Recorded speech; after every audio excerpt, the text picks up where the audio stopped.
Alright everybody, welcome back to the Driveway Engineer. I'm JR. I'm back at my favorite treasure place, the Mason U Pull and Save. Right outside the door they got a... somebody came and cut the PCM out of it. That's what people do. LM7 though. They got a lot of new inventory since the last time I've been here, so I thought I'd come take a quick walk. There's a nice 9 3/4 like my like Daryl has. I think this thing was here last time.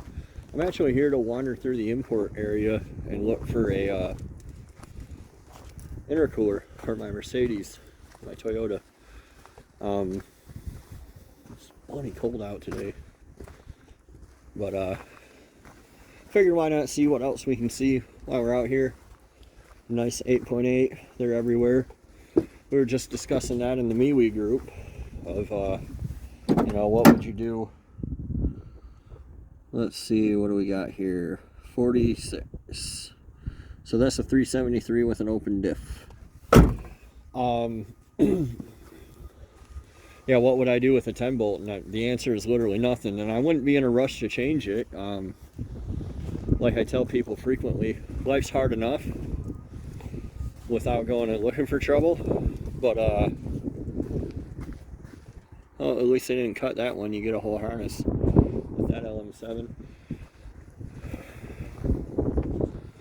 Yeah, now that the secret's out about the PCM Hammer and Tuner Pro, I think a lot of people are pulling these PCMs and flipping them on eBay and stuff.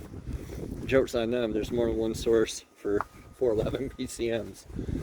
But back to the 8.8. I wouldn't like go borrowing any trouble, right? Somebody got that Hemi. I think we looked at that last time I was here.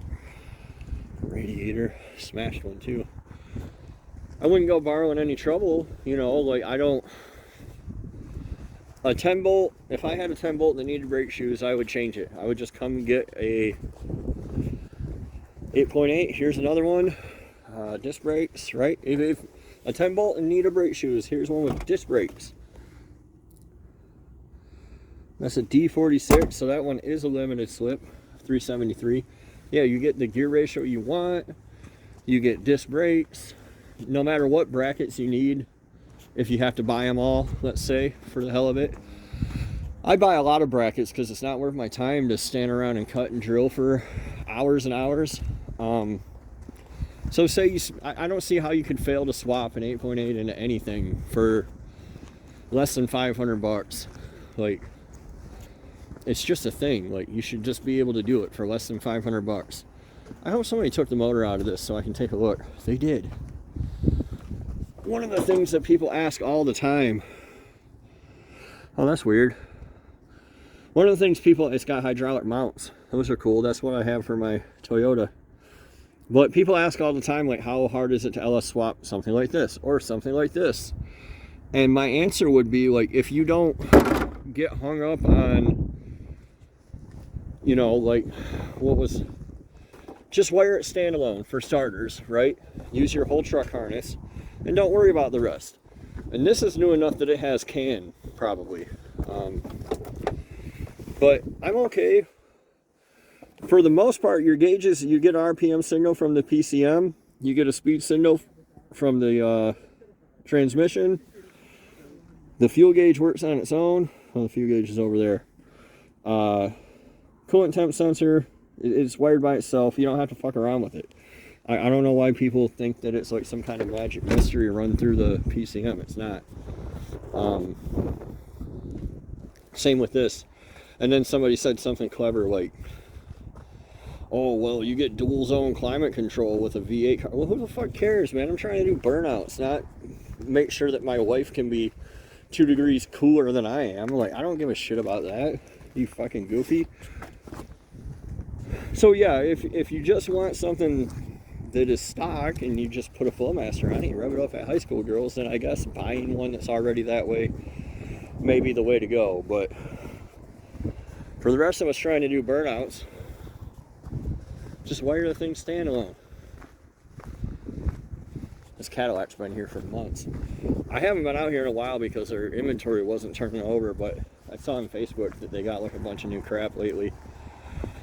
So I thought I'd come take a look. I don't think I'm going to go too far over there into the car land though. I'll bring you guys back here in a moment. I gotta use the porta potty. Alright, glad that's over. Let's continue. What we got in there? I don't know. Oh, 01 Tahoe. That's 10. Jeep Liberty. Blazer. Look at that. A 411 PCM. There's other places to get them if you're paying attention.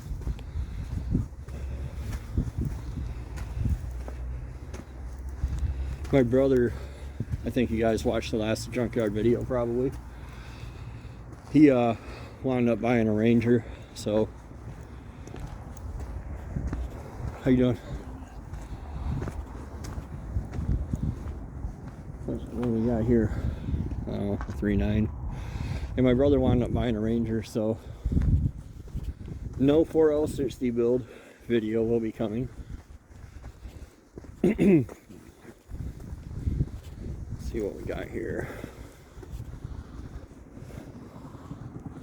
It's like a 460. I'm not going through the mud to get to it. A couple new Beetles over here. Yeah, I don't know what the TDI cars have for intercoolers, if anything. I'm hopeful that one of these little diesels out here, if there's a little diesel out here, will have a intercooler I can use as a top mount. So we'll see. You got a 4Runner here. It's unusual.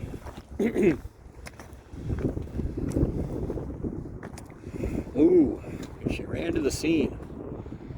This would have been a good swap for me. The 3.4 liter is a good swap for the Toyota guys. I don't know what their fascination is with 22Rs, but I don't think they're that great. Let's see, does this have the no, I think the e-locker goes here. Maybe it did. We'll peek up underneath. I'm looking to see. Oh, it's got an e-locker. Well, you guys are not going to see this video until I come back to get that e-locker. Ha ha ha. Cool. Yeah, you can get a.